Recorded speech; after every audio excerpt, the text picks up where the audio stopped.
I have a dream that one day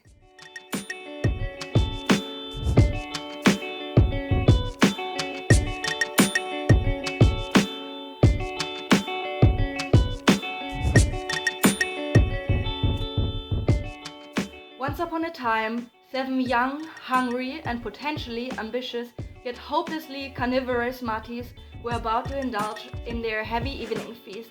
But hope was near. Eco-superhero! But what was it that attracted her attention?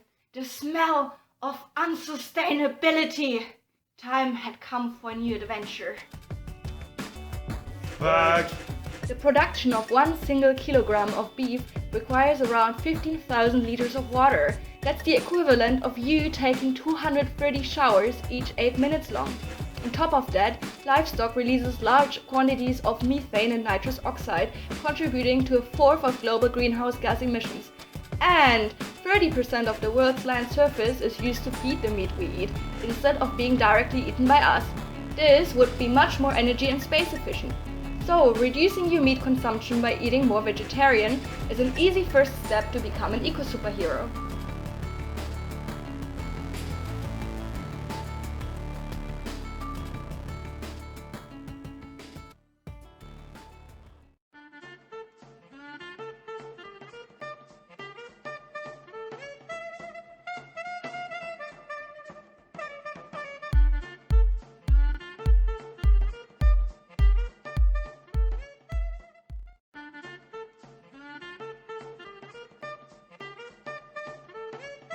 Fact! In South Africa, many inshore fish stocks are currently overexploited or have already collapsed. Significant amounts of bycatch and fishing methods that are damaging to the physical environment even worsen the situation. But the good news are, in 2004, the WWF established SASSI, which provides you with an easy-to-use traffic light tool to categorize whether the fish you are about to buy is harvested sustainably or not. To make it even easier, download their free app on your phone.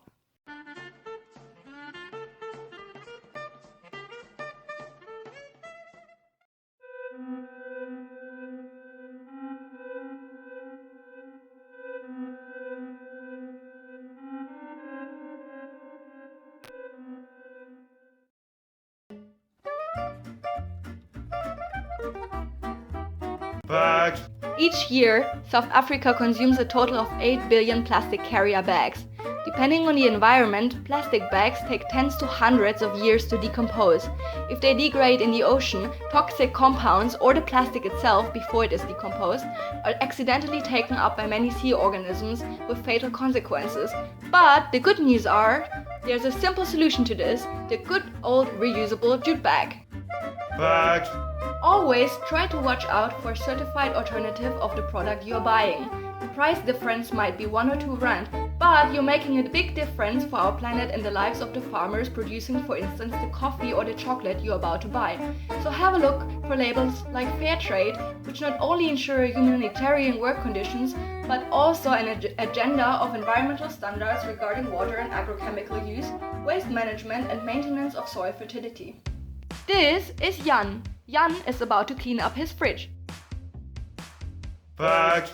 What Jan doesn't know, each year 1.3 billion tons of food are thrown away. But a product's expiry date only tells you how long the company guarantees the food to be edible, but ultimately you have to trust your own senses. Milk products are usually okay to eat for a few days longer.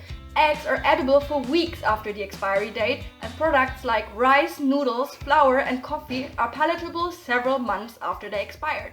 Thus, always taste before you waste.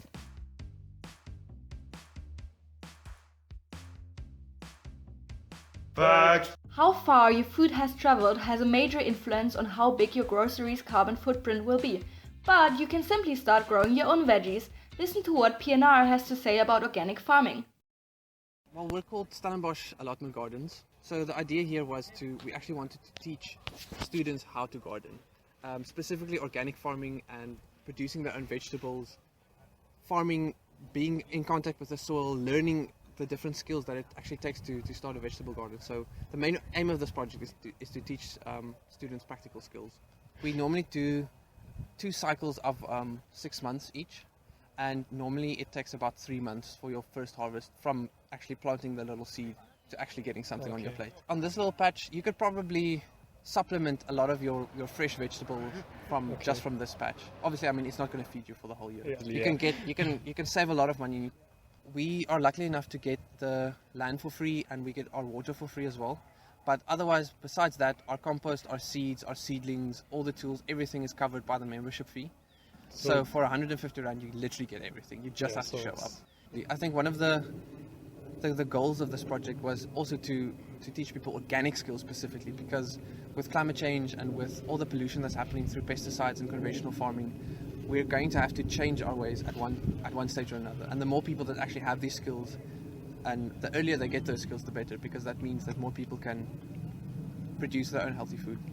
But I think that one of the central messages that we try to teach here is that it doesn't really matter how much space you have. There's always, if you have like 2 or 3 pots, you can farm organically, and you can produce at least a little bit of your own food.